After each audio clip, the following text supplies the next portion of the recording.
noite. Bem-vindo à edição especial do Jornal Econômico. O assunto de hoje é mercado de trabalho. Mostraremos as exigências no pós-guerra e as atuais. Definiremos os principais conceitos que regem as regras da economia. A economista Marcela Rodrigues esclarece os termos keynesianismo e neoliberalismo. Veja também uma entrevista inédita com o contemporâneo do pós-guerra, como Sofia Conde. Em instantes, voltaremos.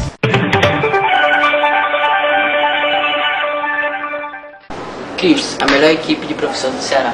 Laboratórios bem equipados, cursos de inglês e estrutura ampla.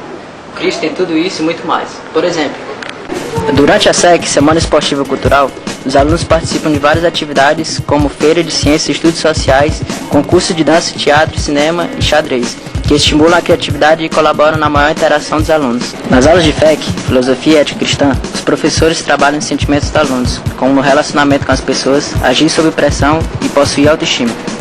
O colégio também oferece cursos de língua estrangeira, o CLC. O Colégio Cristo não prepara somente para o vestibular, mas também para a vida. Faça já a sua inscrição.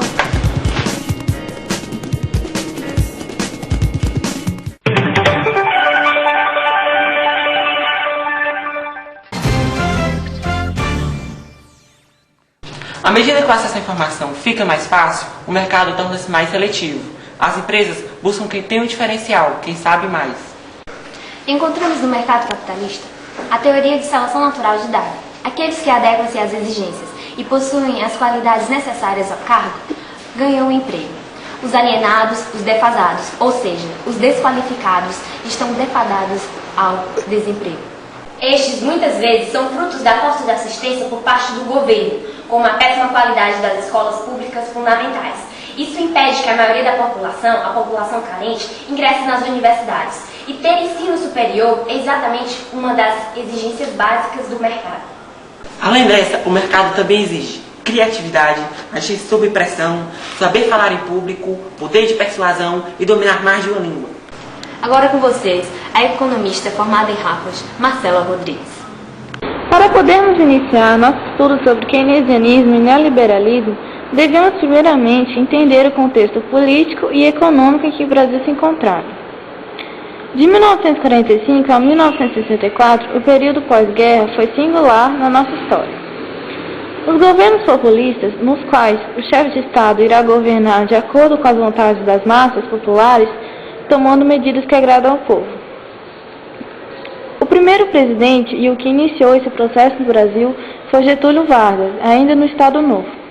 Ele era considerado o pai da pátria e dos pobres, devido à criação de dois partidos, Partido Social Democrático, PSD, e o Partido Trabalhista Brasileiro, PTB.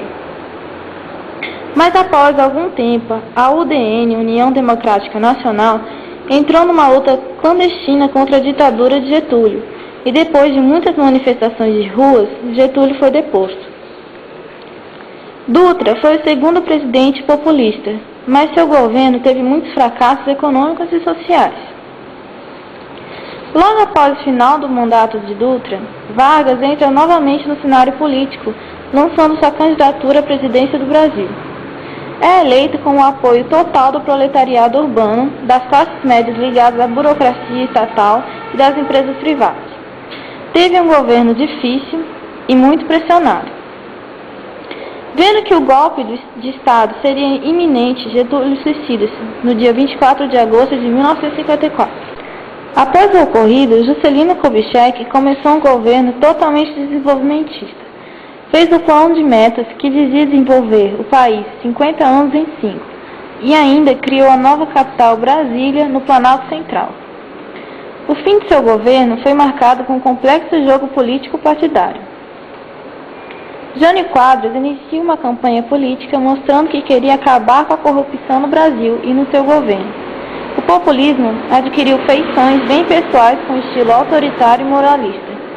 Eleito, ele mostrou ser preocupado somente com questões secundárias e mostrando ter ligações comunistas, e renunciou no dia 25 de agosto de 1961. Entre os dias 5 e 7 de setembro de 1961, João Goulart, que estava na China, retorna a Brasília e inicia um governo extremamente tenso e instável. Jang inicia o governo tentando organizar o país das distorções produzidas pelo governo de JK e das práticas fracassadas de Jânio Quadros. Em 1963, as taxas inflacionárias cresceram assustadoramente. Então foi organizado um amplo planejamento denominado Plano Trienal de Desenvolvimento Econômico-Social. O Congresso se encontrava totalmente desprestigiado. A esquerda se organizava para controlar o país. Ao mesmo tempo, a direita idealizava um movimento conspiratório. Jango organiza o Comício das Reformas. Logo após o comício, muitos direitistas anticomunistas saíram à rua pedindo o impeachment do governo federal. As Forças Armadas já estavam preparadas para o golpe, e foi o que aconteceu.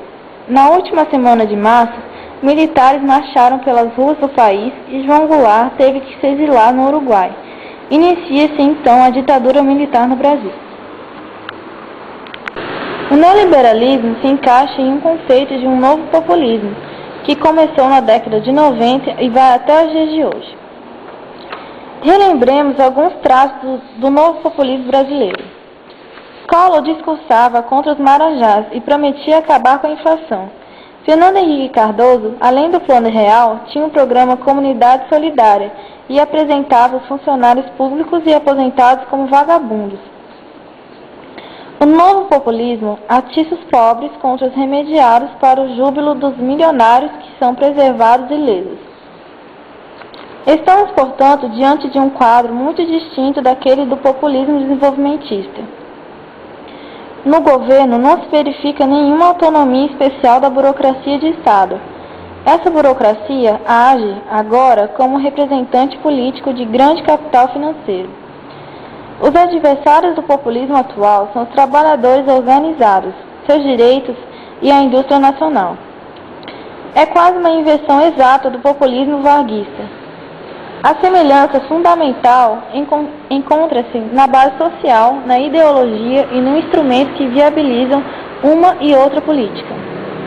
Segundo Keynes, para criar uma maior demanda de produtos industriais, era necessária a intervenção do Estado, no sentido de elaborar um amplo plano de obras públicas, visando a geração de empregos e, consequentemente, o poder de compra das pessoas.